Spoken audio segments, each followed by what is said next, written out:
This video begins with a simple but shocking idea, a Lolita build that breaks the rules. Lolita is known as one of the most durable tanks in the game, a frontline protector designed to absorb damage and shield her team.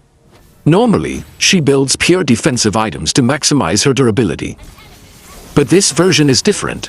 Instead of stacking traditional tank items, this Lolita prioritizes healing and sustain. Even more surprising, this is not a random ranked experiment. It's a custom build created and consistently used by the world's #1 roamer, Ougwen. You won't find this setup in standard recommended builds or copied from popular leaderboards. It wasn't taken from a guide, it was carefully designed. That discovery sparked a deeper question: how do professional players actually create their builds? To answer that, the creators spent 30 days studying every MPL match available, from Indonesia to the Philippines, carefully analyzing item choices, build paths, and adaptation strategies.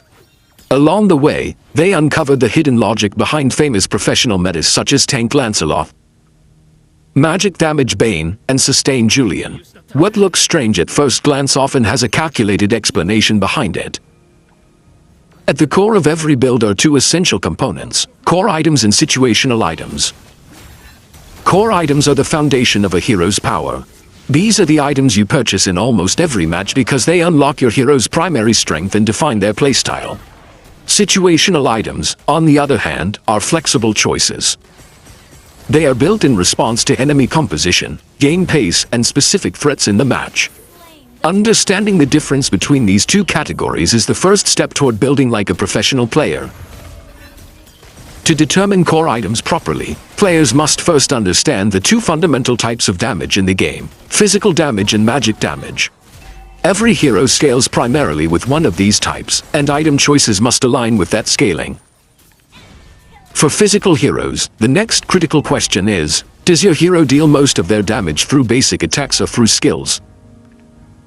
If a hero's abilities enhance or empower their basic attacks, then they fall into the basic attack hero category. These heroes are further divided into two main archetypes. The first group consists of critical basic attack heroes, such as Mia, Bruno, and Iratel. These heroes depend on critical chance and critical damage to maximize output. Three items form the backbone of their builds: Berserker's Fury, Hoss's Claws, and Windtalker. However, the order of purchase dramatically affects performance. Hoss's Claws is commonly bought second because it provides early sustain through lifesteal, allowing the hero to survive longer trades and farm safely. If the player's goal is to accelerate farming speed, Windtalker comes next to increase attack speed and wave clear. If the player is ahead and preparing for early team fights, Berserker's Fury may be prioritized to spike damage earlier. Another situational crit item, Great Dragon Spear, grants bonus movement speed during ultimate usage, making it highly effective on heroes like Iratel, Mia, and Layla who rely on repositioning during fights. The second group of basic attack heroes are attack speed on-hit heroes, including Carry, Claude, and Hanabi. These heroes do not rely heavily on critical bursts. Instead, they trigger special effects on each hit. This is where on-hit items come into play. Corrosion Scythe slows enemies with each attack. Demon Hunter Sword DHS deals bonus damage based on the enemy's maximum HP, making it extremely effective against tanks and fighters. Golden Staff amplifies all on-hit effects, multiplying their impact. All three items are core for this archetype, but sequencing is crucial. If the enemy lineup features high HP frontline heroes, DHS is built first to counter them early. If not, Corrosion Scythe can be rushed for better control. Golden Staff is typically built last to maximize synergy with previously acquired on-hit items. Moving on to physical skill-based heroes, they are also split into two categories: sustain fighters and burst assassins. Sustain fighters like Yuuzhan, Alpha, and Lapu Lapu thrive in extended fights. They require cooldown reduction, consistent damage, and healing synergy. Core items often include Thunderbelt, War Axe, Queen's Wings, and Oracle. For heroes who frequently trade in lane, Thunderbelt may be purchased early to stack its passive efficiently. War Axe enhances sustained damage and mobility, while Oracle boosts healing effects. If the enemy team has strong burst damage, Queen's Wings can replace War Axe to improve survivability. Junglers or slower early game fighters, such as Alucard or Balmond, may prioritize War Axe first before transitioning into defensive sustain items. Burst skill heroes like Paquito, Clint, and Fanny focus on eliminating targets quickly. Their builds revolve around penetration and raw damage. Fury Hammer provides early penetration and builds into Hunter Strike for mobility and burst potential. It's snowballing and no teammate has purchased Sky Piercer. It can be added early to increase finishing power. Blade of Despair usually completes the damage core.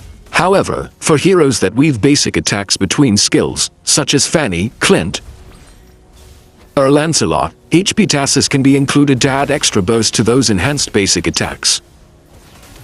After understanding physical heroes, magic heroes follow similar logic but with different item pools. DPS mages like Cecilian, Lilia, and Xavier depend on sustained spell damage. Enchanted Talisman ensures mana regeneration and cooldown reduction, while Glowing Wand adds burn damage over time. Boot choices depend on whether the hero needs more cooldown reduction or mana sustain. Control mages like Valir and Zuxin aim to disrupt enemy positioning. Items like Ice Queen Wand apply slowing effects, helping them maintain control during fights. Burst mages such as Kagura and Eudora prioritize maximum instantaneous damage. Lightning Truncheon provides burst scaling, Holy Crystal amplifies magic power, and Sky Piercer can be added for execution potential, though only if no teammate has already built it. Sustain mages like Julian, Esmeralda, and Guinevere use concentrated energy for spell vamp, allowing them to survive prolonged engagements. Harith stands as a special case because he alternates between skills and enhanced basic attacks.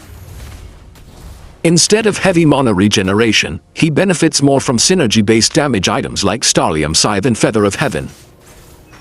Tanks function differently from damage dealers. Defensive tanks such as Tigrel, Atlas, and Kufra build almost entirely situational items. Their responsibility is to counter the enemy's primary damage source. Blade Armor counters critical marksmen. Dominance Ice reduces attack speed and healing. Radiant Armor mitigates sustained magic damage. Athena's shield protects against burst mages. Tank builds constantly adapt to enemy threats rather than following a rigid item path. Offensive tanks like Tatvaka, Khalid, and Baxia have slightly more flexibility. They may choose Thunderbelt for frequent skirmishes or Cursed Helmet for area damage when staying close to enemies. Beyond that, their itemization remains reactive. The final and most important concept uncovered through studying professional play is scaling. Scaling refers to how a hero's abilities increase based on specific stats. Understanding scaling explains unconventional builds.